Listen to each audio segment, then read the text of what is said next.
Hello, everyone, and welcome to our first episode of Al Faisal Corporate Governance webinar series for 2023, and we thank you all for your time and interest.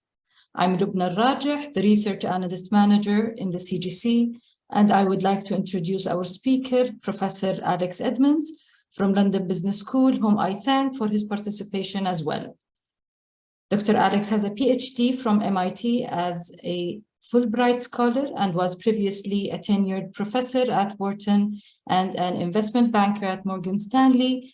He has spoken at the World Economic Forum in Davos, testified in the UK Parliament, and given TED Talks with a combined 2.5 million views. Dr. Alex's book, Grow the Pie, How Great Companies Deliver Both Purpose and Profit, was a Financial Times Book of the Year for 2020. Now, the purpose of today's webinar is to discuss practical insights for implementing purpose-driven practices, how investors and citizens can play their part, and how we can distinguish businesses that are truly purposeful from those that are greenwashing. By the end of webinar, we will host a Q&A session, so please don't hesitate to write your questions in the chat anytime. We shall now start the webinar with Professor Alex. Welcome, Professor, to our webinar session. Thank you very much. It's very nice to be here. I've partnered often with the Corporate Governance Centre. I always very much enjoy doing so. So what I'm going to speak about today is the topic of, do corporations need a purpose? So lots of companies nowadays are claiming to have a purpose beyond just profit. But in the recent year in particular, there seems to be a backlash. So there are people who argue that actually purpose is a distraction.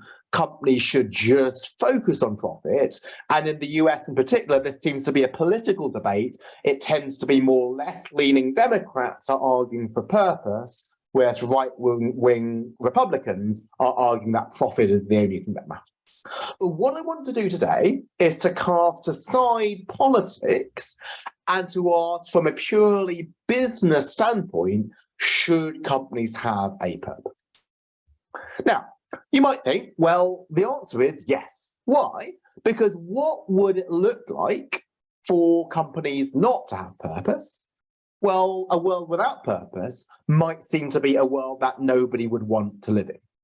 So I'm sure everybody on this webinar will know the Friedman 1970 paper, who argued that the social responsibility of business is to increase its profits.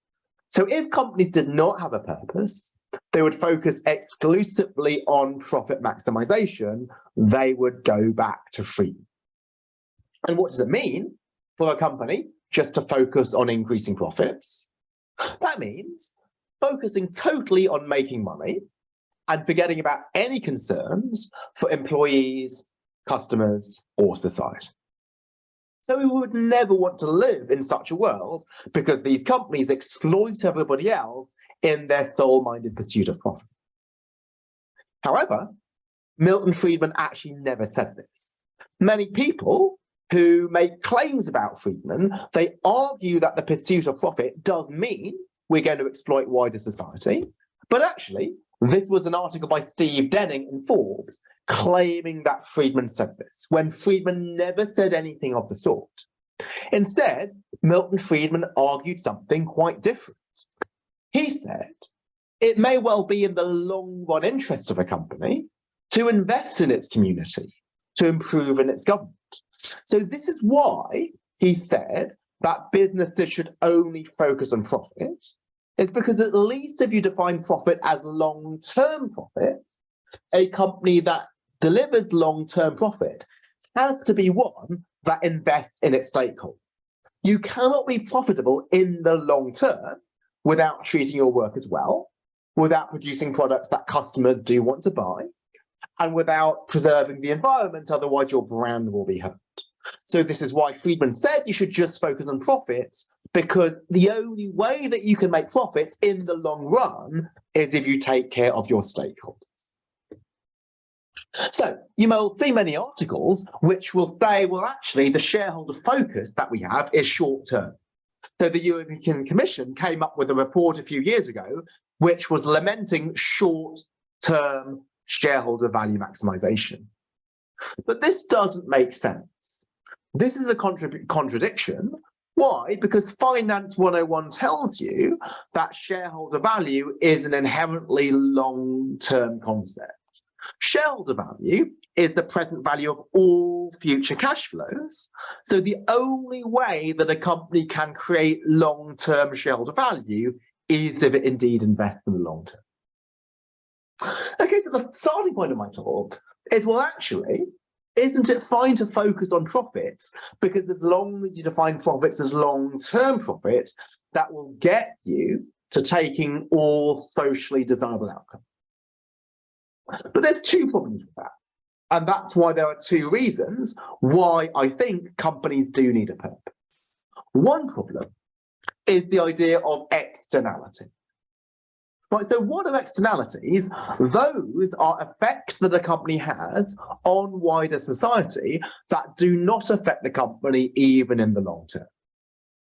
So why is it important to recognize externalities? Well, implicit in everything I've said so far is I claim that the things that a company does to affect society will ultimately be internalized and affect its profits. If you mistreat your workers will leave. If you mistreat your customers, they're going to go to a competitor. But the problem with externalities is these are things that do not affect a company even in the long term.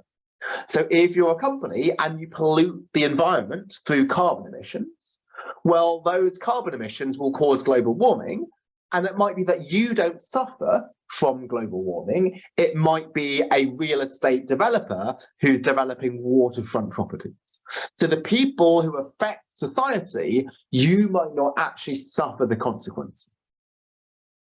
But even if there are externalities, this doesn't mean that companies should have a purpose. Why? Because you might say, well, externalities are best dealt with by the government. Because if you go to an issue such as global warming and climate change, these are complicated issues. So on the one hand, we do not want to pollute the environment, but on the other hand, there is a very positive role for energy.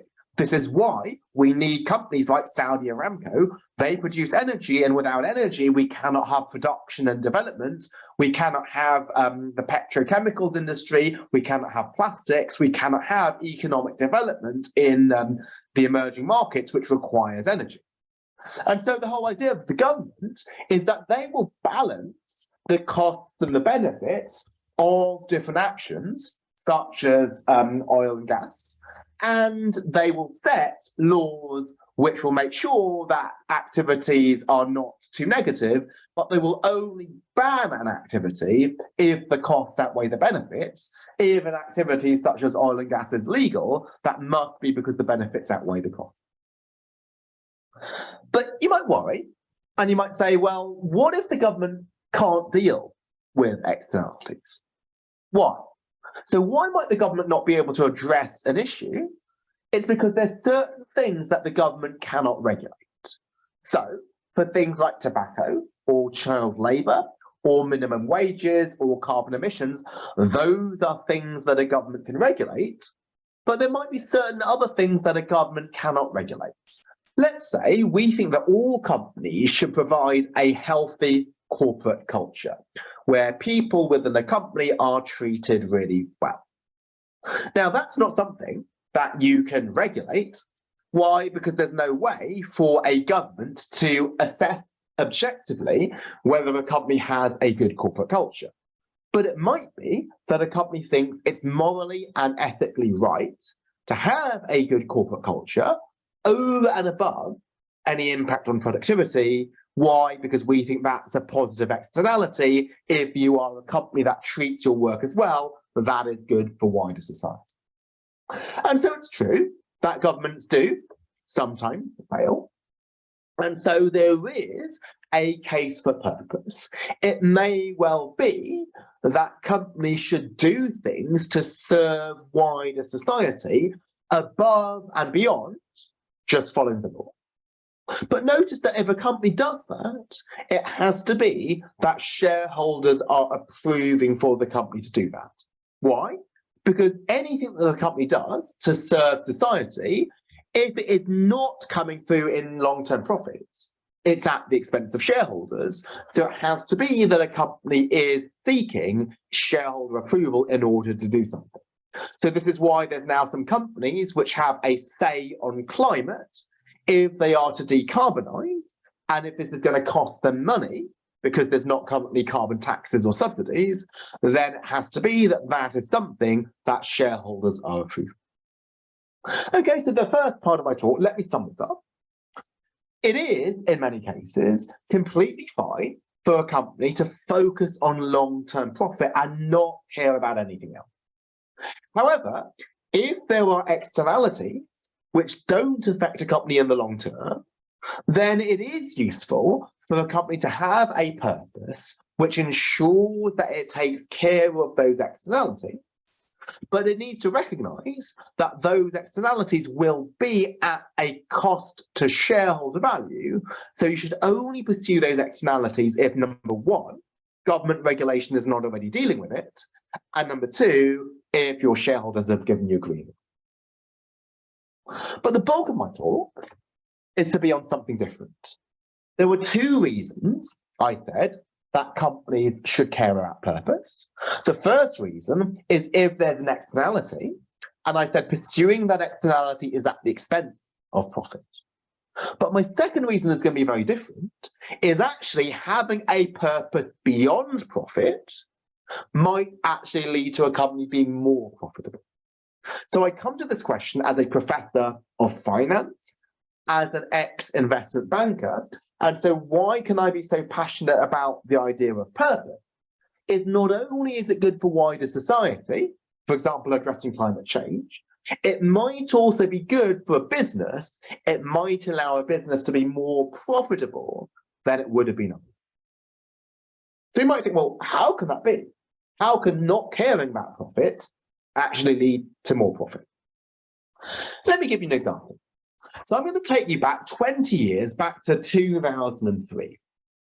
So Vodafone, which is a UK telecoms company, noticed that in Kenya, Kenyan citizens were using their phones to transfer mobile minutes to each other as a form of currency. And this gave them an idea. What if we could develop a technology that would allow people not to transfer mobile minutes to each other, but actual cash? At the time, 15 million Kenyan adults were unbanked. They had to rely on cash, which could be forged or lost or stolen. So if they could pull it off, the social impact would be huge. And indeed, 4 years later, Vodafone launched M-Pesa, a mobile money service in Kenya. And this allowed people to transfer money from phone to phone just as easily as they could send a text message. And this transformed people's lives. Within the first 7 years, it lifted 200,000 households out of poverty. And many of these households are headed up by women. It allowed them to move from agriculture to business and retail, so there was a large effect on gender equality. But the important coda to this is that Vodafone was also able to monetize M-Pesa.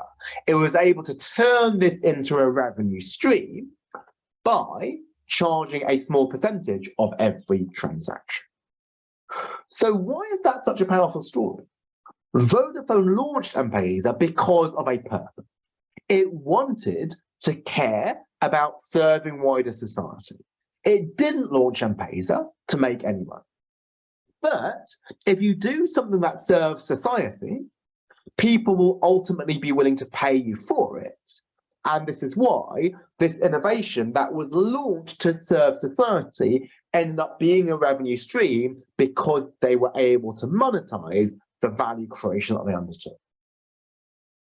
And so this is linked to a framework that I developed in a recent book called Grow the Pie. So what is the pie? The pie is the value that a company creates, and it can be divided between profits to investors, that's the blue, and value to society, which is the orange. And so what does it mean for a company to have a purpose?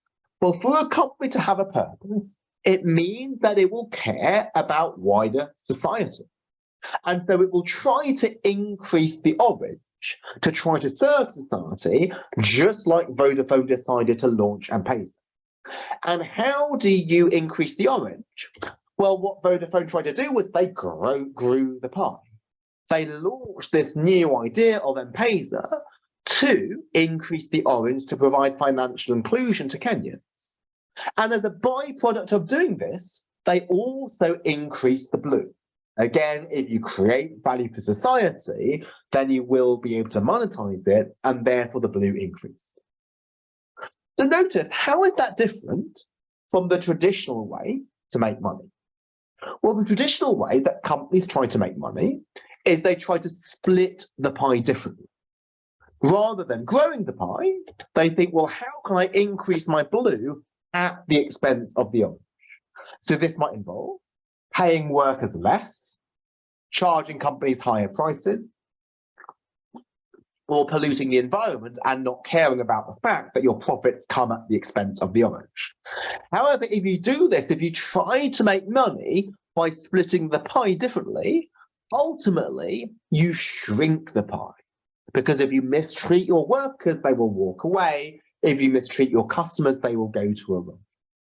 And so this is why the whole idea of having a purpose means that a company tries to increase its profits, not by taking from the orange, taking from other people, but delivering value to other people. And this is the more sustainable way to create profits in the long term. Now, at this point in my talk, you might think, well, everything I say, this sounds good, but is this really about purpose? Well, I've said a purposeful company is one that innovates, it tries to grow the pie, it tries to deliver value for society. But if you're skeptical, you might think, well, is this anything to do with purpose, right? Do you need a purpose to innovate? Wouldn't any company want to do this? For example, would you, if you're a car company, would you want to develop electric cars? Well, the answer is yes.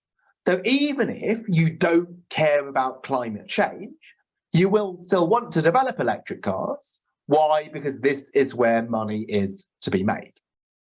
And so you might think, well, as long as you focus on profits, then you will still do things like investing in electric cars. You don't need a passion for the environment. But if I go back to the idea of Vodafone and M-Pesa, this was a decision that you could have never justified with profits.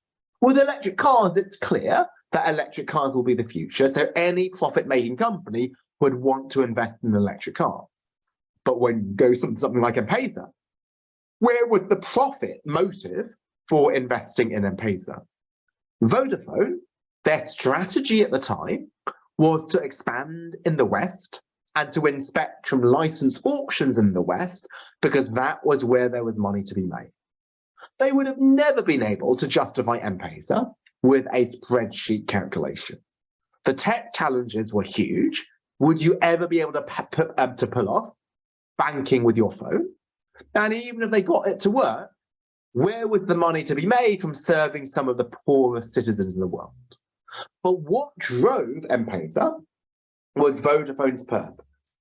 Its purpose was to build a digital society that enhances socioeconomic progress, and that's what inspired them to launch M-Pesa, which they would have never done without a profit calculation. So to sum up the first part of my talk, why is purpose so powerful? Why do companies need a purpose? It's because you cannot justify every decision with a spreadsheet calculation. If we didn't have a purpose, then we would only make an investment if we could calculate how it increases profits in the future. But what purpose allows us to do is to make investments even without a profit calculation.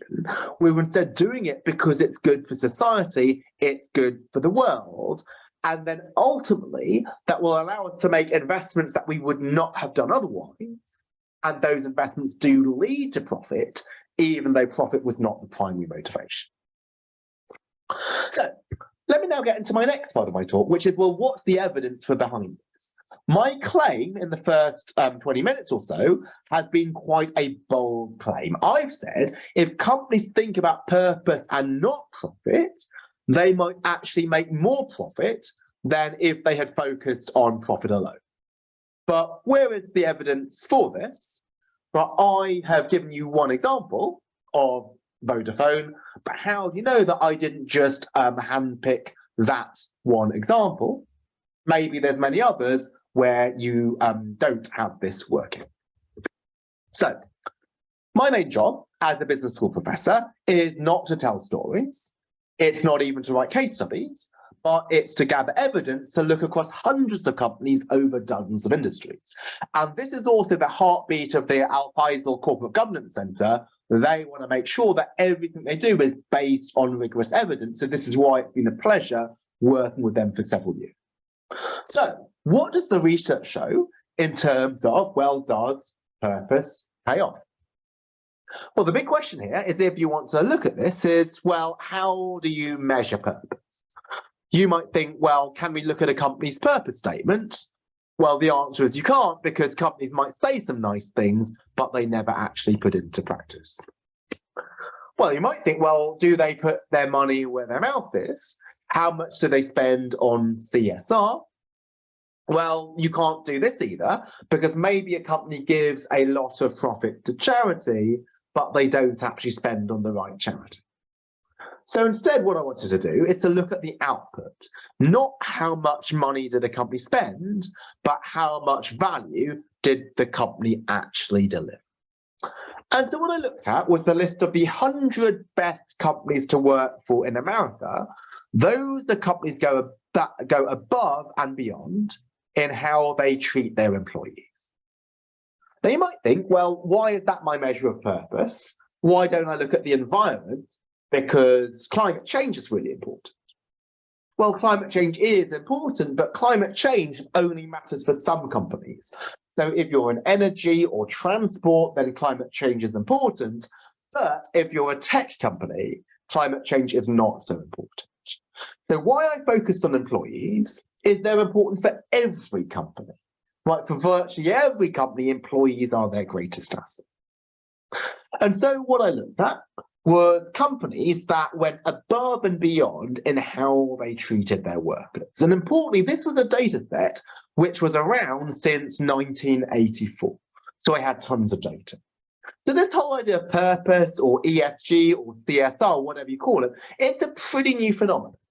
So many data sources have only been around, let's say, for the last 10 or 15 years.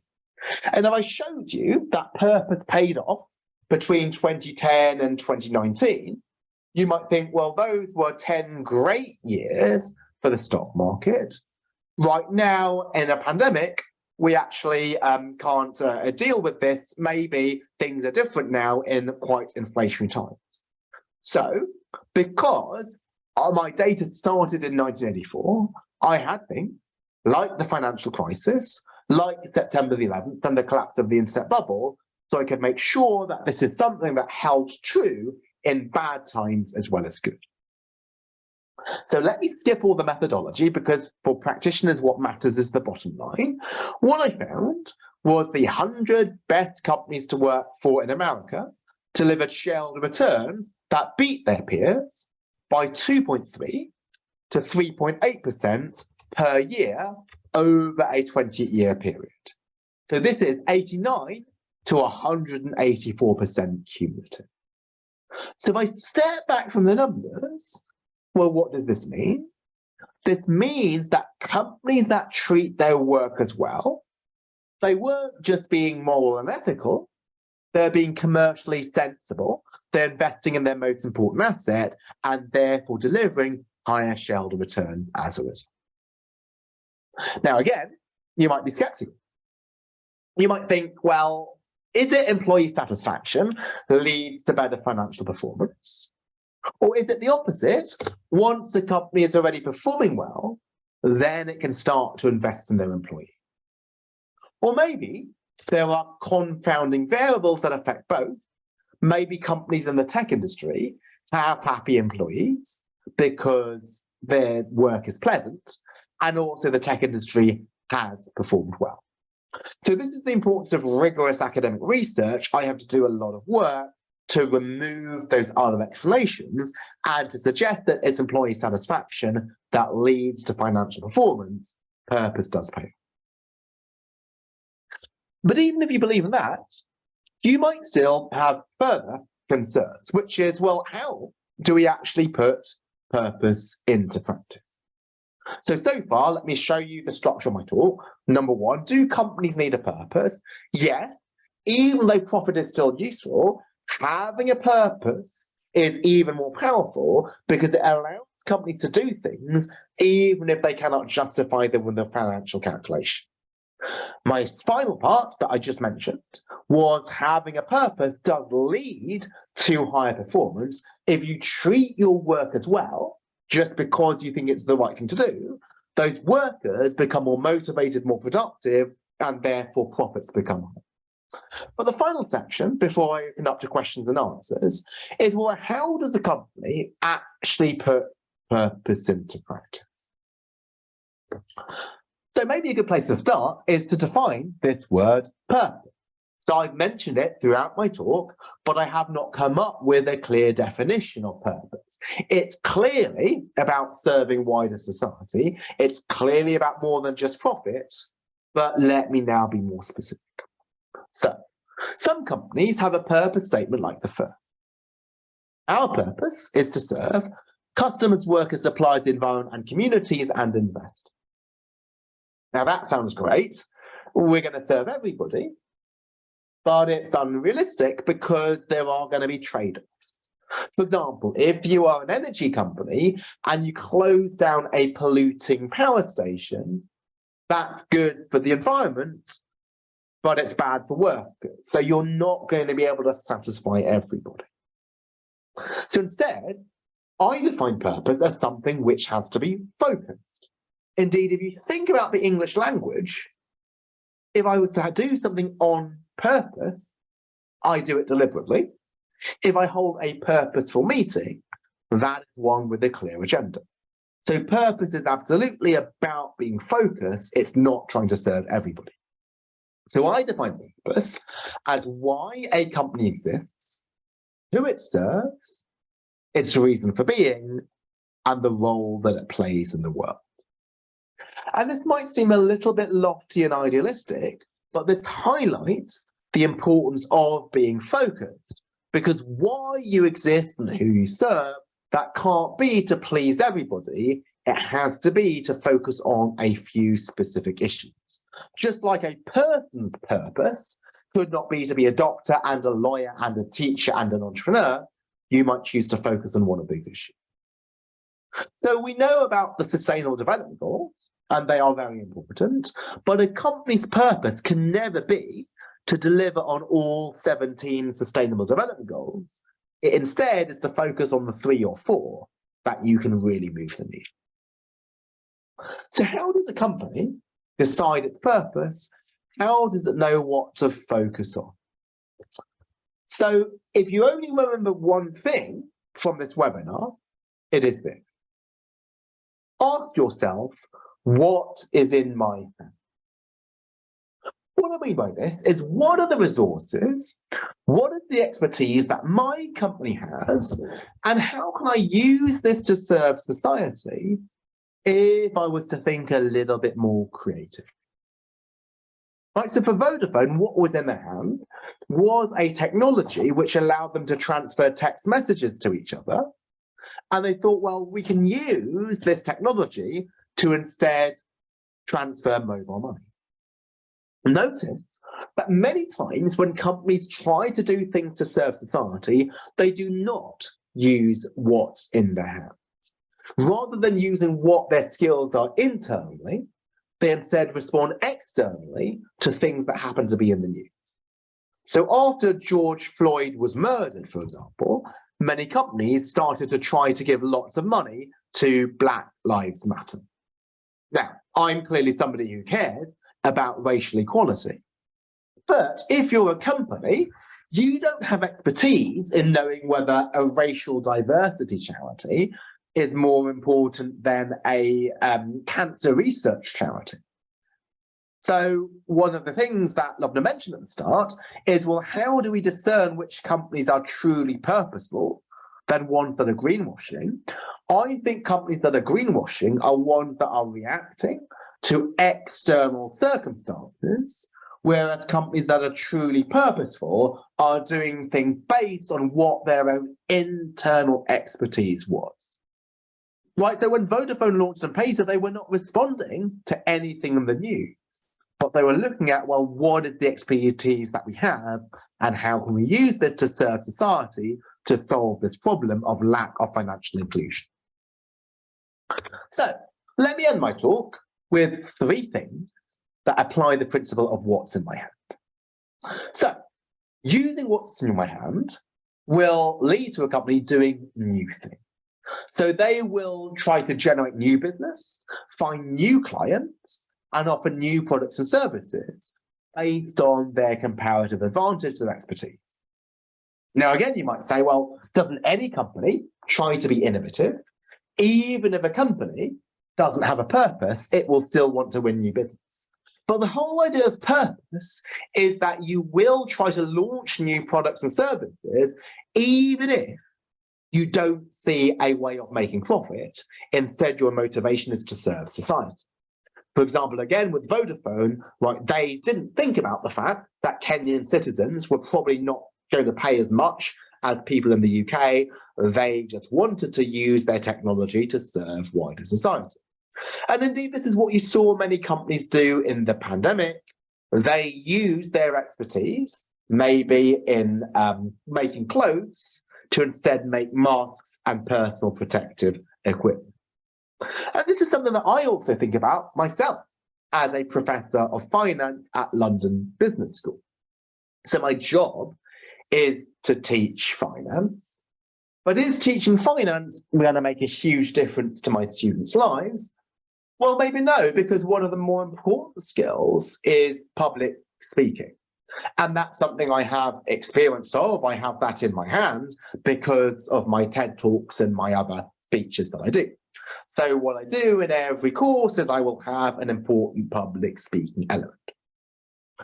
Also, what do you do in terms of finding new clients?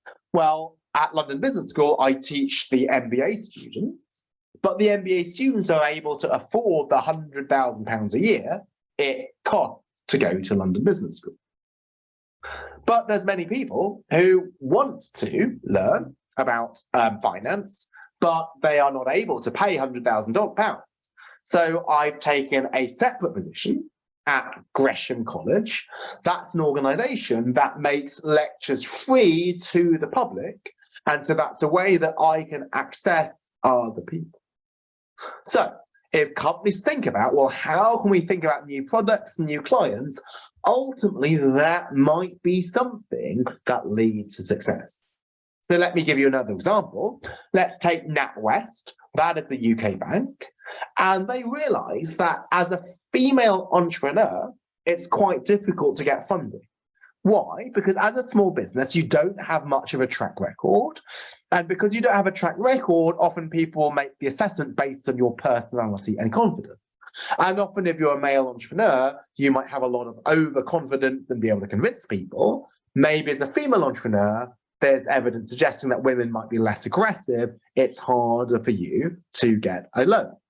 And so if you are like NatWest with an explicit purpose of trying to serve female entrepreneurs, that's not only good for society in terms of gender equality, it's also good for business because it allows you to reach some customers, entrepreneurs, that you might not have done otherwise. Okay, so that's the first thing about doing new things. Second is that purpose also involves doing the same thing, but in different ways. And so this is really important because people think, well, in order to be purposeful, I need to come up with some new products. I need to come up with a cure for coronavirus. But even if you do the same thing, but in a different way, that can be hugely purposeful. So my first point here is that purpose doesn't mean shying away from commercially necessary decisions. So some companies think, I don't want to claim to be purposeful because if I end up having to fire some employees, people will accuse me of being hypocritical. But it is not a company's responsibility to provide jobs for all employees. Why? Because if it never got rid of any workers, then it might end up going out of business, particularly in a recession. But instead, you do the same decision, but in a different way. So let's take Airbnb. So Airbnb, during the pandemic, they decided to cut 25% of their workforce because they knew that even in the long term, even after the pandemic is over, travel might not go back to what it used to be. And so if it didn't cut their workers, maybe it would have gone out of business. But it chose to do that decision of making people redundant in a purposeful way. They said, well, let's now provide 14 weeks of severance pay to all the employees, even though there was no minimum in the UK, in the US. Let's give 1 year of free health insurance to these people. And also, let's move our recruitment department and turn this into an outplacement department to find jobs for all of the people that we are making redundant. And one other aspect of this is just excellence is hugely purposeful. Even if you do not change what you're doing, just to do this with a huge amount of professional pride, that can have a huge impact on society. I think this is really useful because often people think, well, in order for a company to be purposeful, I need to start sort of giving to charity or launch community service programs. But to do your job in a really excellent way, that has a huge impact. So let's say my job as a business school professor at London Business School, or maybe the jobs of the professors at Al Faisal University, but what is the main way that they add value to society? Not necessarily by taking public transport instead of driving. Instead, if you do your teaching in an excellent manner, give excellent lectures which are not only theoretically rigorous but also practically useful, that is something which has a huge effect on wider society. And again, you might think, well, shouldn't any company try to be excellent? But a profit-making company will only try to be excellent in ways that can lead to profit, whereas a purposeful company will strive for excellence even in ways that you cannot see a link to future profits. For a professor, you are evaluated on your research, not your teaching, but a purposeful professor will still care about teaching just because of professional pride, because you want to do as best a job as you can. And finally, you might do the same thing in the same way, but recognize the purpose of what you're doing. So I'm sure some of you will know this painting or this graphic. There's three people doing the same thing. One of them says, I'm laying bricks. The second says, I'm making a living. The third says, I am building a cathedral. So these are three people doing exactly the same thing, but they're just visualizing it in a different way. And so you might think, well, that's a strange thing for a finance professor to say. It seems a bit like a psychologist who would tell you to reimagine your job. But I do think that this is really important. So let me give you an example. So let's go back to NatWest, that bank that I mentioned earlier. So after the pandemic was over and people could go out to restaurants again, the CEO, Alison Rose, took out her senior management team to a restaurant in Covent Garden, London, called the Darjeeling Express. And she had the restaurant owner give a little talk. And she said, when I came to NatWest 30 years ago, nobody believed in me. I wanted to set up a restaurant, but I was an immigrant and I was a woman. People just did not lend to immigrant women back then. But NatWest, you believed in me. And you gave me a loan. And with this loan, I built this restaurant. And this restaurant has served hundreds, thousands of customers. It's given hundreds of people meaningful employment. And why is that important? Let's say you were the loan officer who was responsible for approving that NatWest loan. You might think, well, my job is boring. All I'm doing is I'm going through some credit filings, I'm looking at some spreadsheets. But when you make that loan, that can just have a huge impact in launching a business. Similarly, for me as a professor and for the professors at Al Faisal University, if you just put more effort into your teaching, your lectures, that can give people a better education, allow them to get a job that they might not have done at all. And so particularly if you're a senior person within your company, then bring those stories into the organization, because as a senior, you will be on the face with clients and you will see what your ultimate actions are. But often junior people, the person who worked on that loan approval, will not see the ultimate impact of what they are doing. So for seniors, see the ultimate purpose of what you're doing and report that back in internally. But what if you're a junior person? How can you do this? Well, I started off as a junior when I was at Morgan Stanley.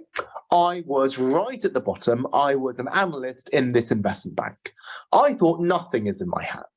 Nobody works for me. Well, I work for the associate works for the vice president works for the managing director. But I realized that people did work for me. There was my secretary, there was my IT department, and perhaps the most abused department in an investment bank is the graphics department. You give them some handwritten scribble and they turn that into some PowerPoint slides. And often analysts would shout at graphics for not doing what they wanted, when it was actually your fault because you hadn't explained it clearly enough. So there were times when I got back some good work from graphics, and I called them up and I'd say, "Hi, this is Alex. I just want to say this job you did was really good. These 3 things you did perfectly, and I didn't even ask for this 4th thing, and you did it anyway." And honestly, I did not say this to be seen as a nice person. But because I was so junior, because I was right at the bottom, I didn't have my own office. I sat in the open plan floor.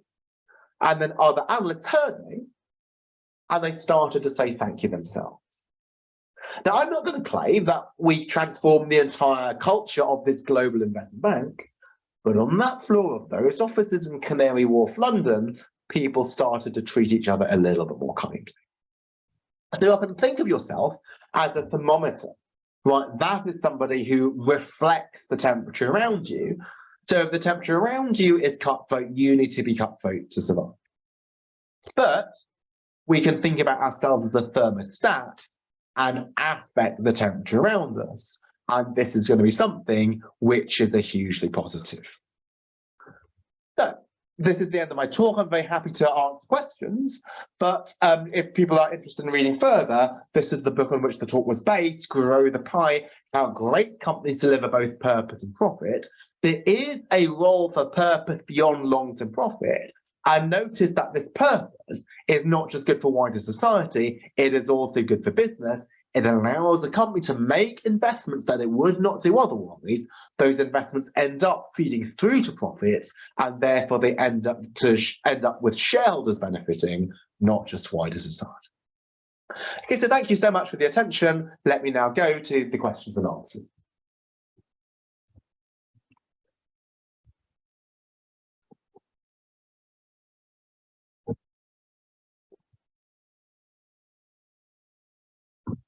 Lobna, are you there? Thank you. Yes, thank you.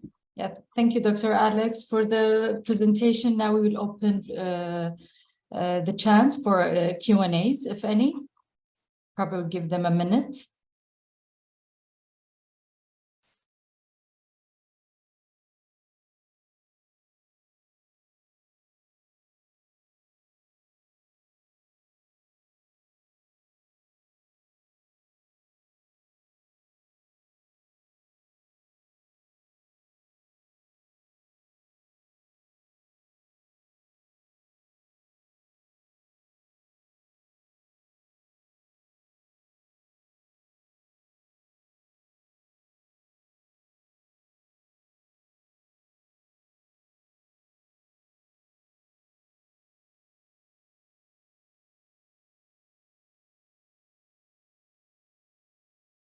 Okay, so I see Abdulaziz has his hand up. Would you like to ask your question?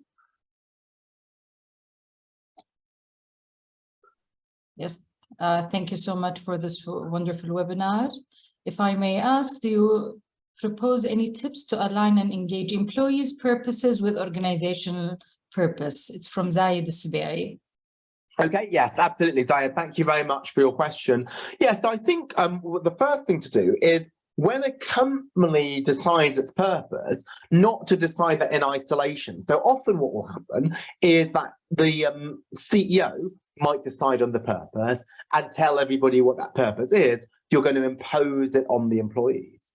But that's something which won't work because then employees will not indeed have their alignment.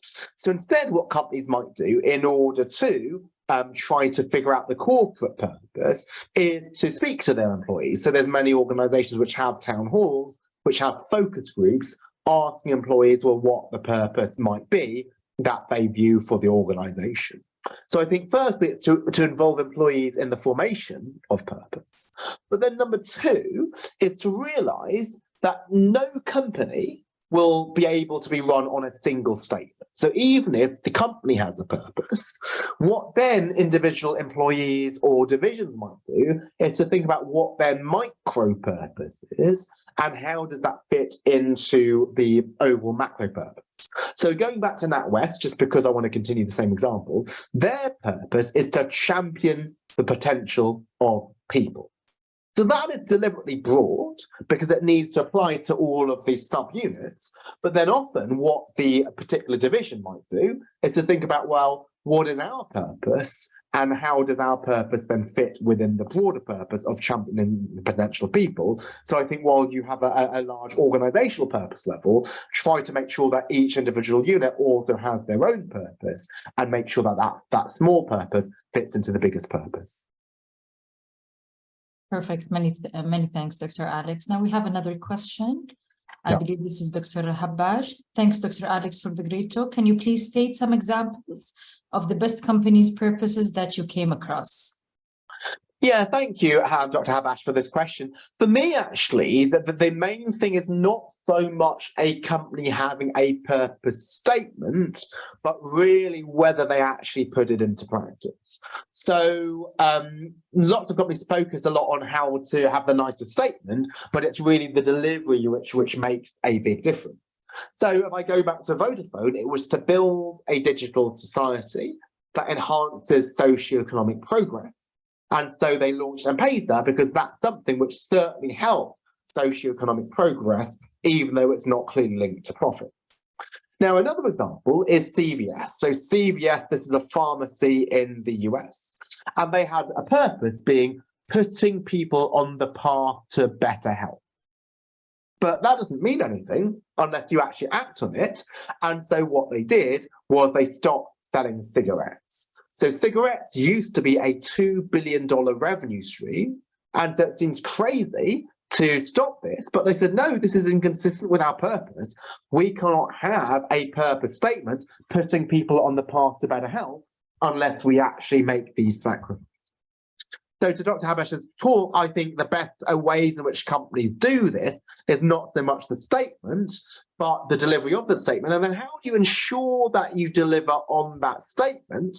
Well, I know some companies where you have a board of directors, and the board of directors, when they evaluate a proposal by the executive team, they don't just look at the financial analysis, but they will also look at, well, is there something which is consistent with the company's purpose? So I know the senior independent director at NatWest, and he will not let the executive team present anything unless they give a purpose justification as well as a profit justification. Great. We have another question. What's the relation from Mahdi? What's the relation between governance and finance? Yes, thank you, Mahdi. Sorry, the question is, if you could be a bit more specific about the question. Yes, it's more general, yes. And anonymous attendee, can we get engaged and leave position impact to our community without CSR individual department? I believe this is related to the topic. Yes, that's a good question. Thank you to this attendee. So can we leave it to a community without a CSR department? So this is interesting. So in the past, companies had corporate socially responsible departments, But the problem with a CSR department is that companies would often delegate purpose to that CSR department, and then the rest of the business would ignore it. So purpose would just be a small siloed aspect of the company. And so you could have a tobacco company which still just sells tobacco, and then you just have a CSR department which donates the profits to charity. So I think the problem is that you shouldn't just leave it to the CSR department, because then it's not integrated with the business. So I think that the only way that a company can be truly purposeful is if this is something the CEO and the CFO and all of the key people think about. So this is not to say that CSR departments are bad.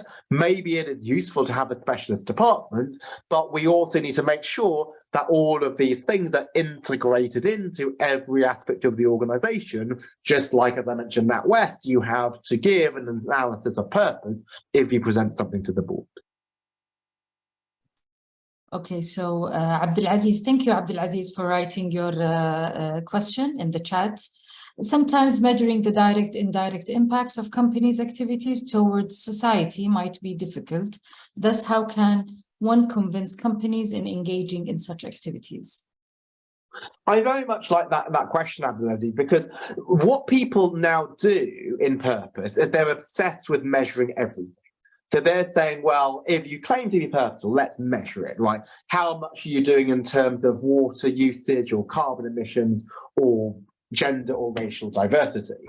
Whereas many things which are purposeful, you cannot measure in those metrics. For example, Vodafone launching M-Pesa, that did nothing for water usage or carbon emissions or gender or racial diversity, but it's still something which created a lot of value. So I think that the best way to do this is just to ask, rather than how can you measure the output, is to ask yourself, well, is this something that uses your comparative advantage? Is this something that uses what's in your hand? Now, if it does create value because it uses your expertise, then you will try to measure it. For example, with me and my Gresham lectures, I try to look at things like the number of YouTube hits that my videos get, because clearly if my lectures are trying to be accessible to wider society, then more people should want to watch it. But it's important to recognize that all your measures that you're going to have will be tailored. They'll be specific to the way in which you are serving wider society, in contrast to the generic measures that we often see. Things like water usage and carbon emissions, those are one size fits all. They are not specific to the purpose that you're trying to deliver. So thank you, Dr. Alex. So Mr. Zaid Al-Subay, do you think the organization's purpose should change along with the long-term strategy, or could stay as it is while the strategy is updated? I think this is another very good question. So first, before I answer it, let me talk about the relationship between purpose and strategy. I think purpose is the ultimate objective. That's your end goal. And strategy is the way to get to that objective. So it's like one is the destination, the other is the best route to the destination.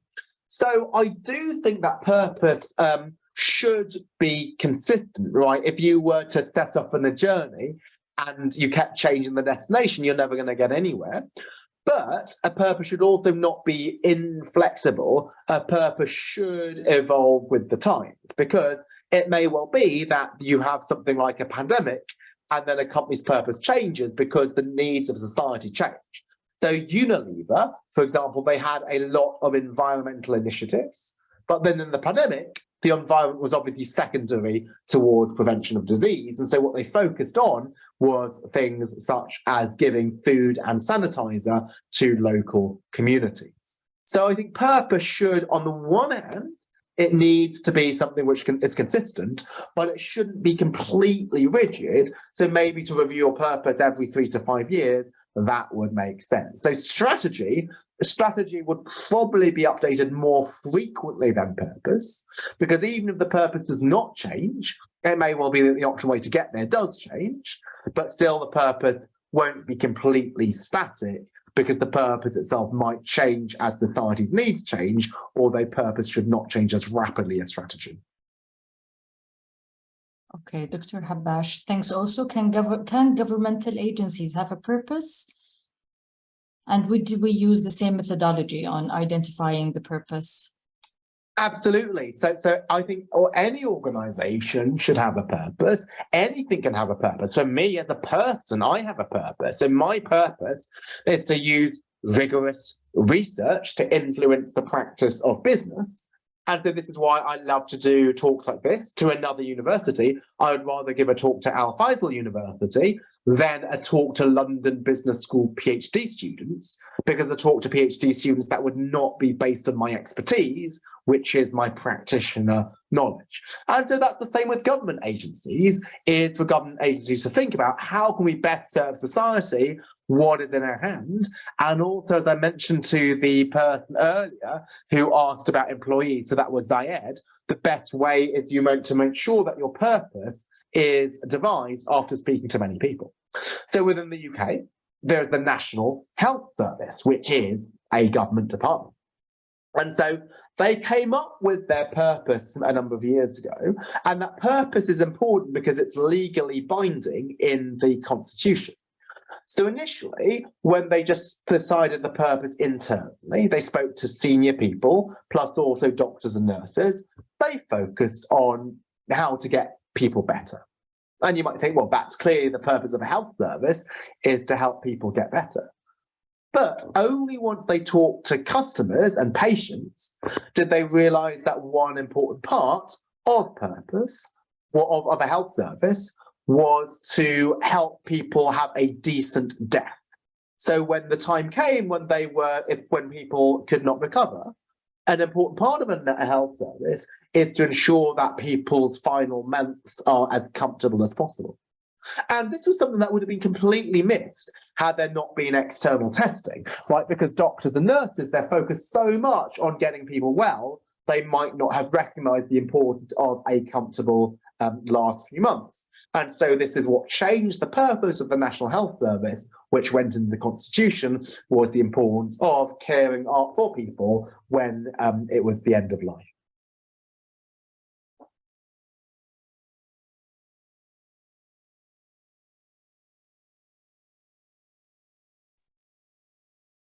And thank you very much to the others, to Abdulaziz and Mashira. It's really great to know that you enjoyed the webinar.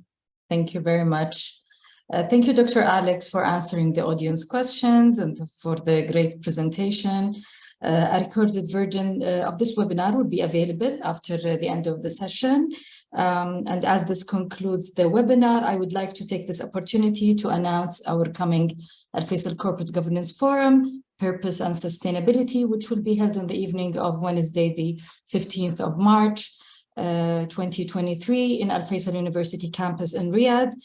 We will be hosting panel discussions in addition to the release of the Corporate Governance Index results for the fiscal year 2021. We invite you all to register through the QR code. Please don't hesitate to reach for us for any additional information or question. And yes, thank you very much for all attending, and we hope you have learned and enjoyed the webinar session. Thank you very much. Thank you. Goodbye.